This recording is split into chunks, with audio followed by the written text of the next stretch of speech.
Hi friends, welcome to our channel. இன்றைக்கி நம்ம சேனலில் என்ன பார்க்க போகிறோம்னா ரொம்ப ஹெல்த்தியான டிஷ்ஷுங்க. என்னென்னா உளுந்து களி எப்படி செய்கிறது தாங்க. உளுந்து களி வந்து உடம்புக்கு ரொம்ப நல்லது. வாங்க எப்படி செய்கிறதுன்னு பார்க்கலாம். பாத்திரத்தில் உளுந்து களிக்கு ஏற்ற கருப்பு தொளி உளுந்து மாவு எடுத்து வச்சுருக்கேங்க. அதோட உப்பு சேர்த்து தண்ணி சேர்த்து நல்லா லம்ஸே இல்லாமல் கலக்கி விட்டுக்கோங்க. நெக்ஸ்ட்டு ஸ்டவ் ஆன் பண்ணி பாத்திரத்தை வச்சு நல்லா கிளறி விட்டுக்கிட்டே இருங்க. கை விடாமல் கிண்டிக்கிட்டே இருக்கணுங்க, இல்லைன்னா கட்டி கட்டியாக ஆயிரும்.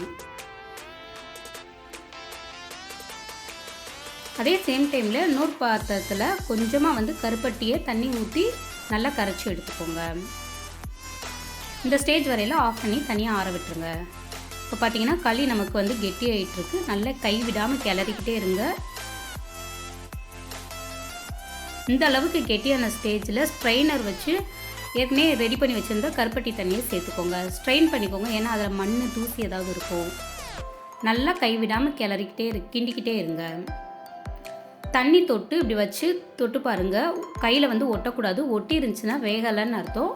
எனக்கு இன்னும் வேகலை, அதனால் நான் திருப்பி கொஞ்சம் கிளறிக்கிறேன். இந்த ஸ்டேஜ் வரையில் நல்லெண்ணெய் வந்து ஒரு பெரிய குழிக்கரண்டி அளவுக்கு நல்லா சேர்த்து கிளறி விட்டுக்கோங்க. இப்போ நான் தண்ணி வச்சு தொட்டு செக் பண்ணி பார்க்குறேன். கையில் ஒட்டலை, வெந்துருச்சு. அவ்வளோதாங்க, ஸ்டவ் ஆஃப் பண்ணிடுங்க. அவ்வளோதாங்க, நமக்கு சூப்பராக ஹெல்தியான உளுந்து களி எப்படி செய்கிறதுன்னு பார்த்துட்டோம். இது வந்து சின்ன பிள்ளைங்கள்லேருந்து பெரியவங்களுக்கு வரை ரொம்ப ஹெல்தி, ரொம்ப நல்லது. பெண்களுக்கு ரொம்ப நல்லதுங்க.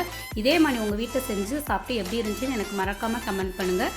நீங்கள் என் சேனலை ஃபஸ்ட் டைம் பார்க்குறதா இருந்தால் சப்ஸ்கிரைப் பண்ணுங்கள், லைக் பண்ணுங்கள், ஷேர் பண்ணுங்கள், கமெண்ட் பண்ணுங்கள். மறக்காமல் பெல் பட்டனை கிளிக் பண்ணி ஆளுங்கிற ஆப்ஷன் கொடுங்க. தேங்க்யூ ஃபார் வாட்சிங்.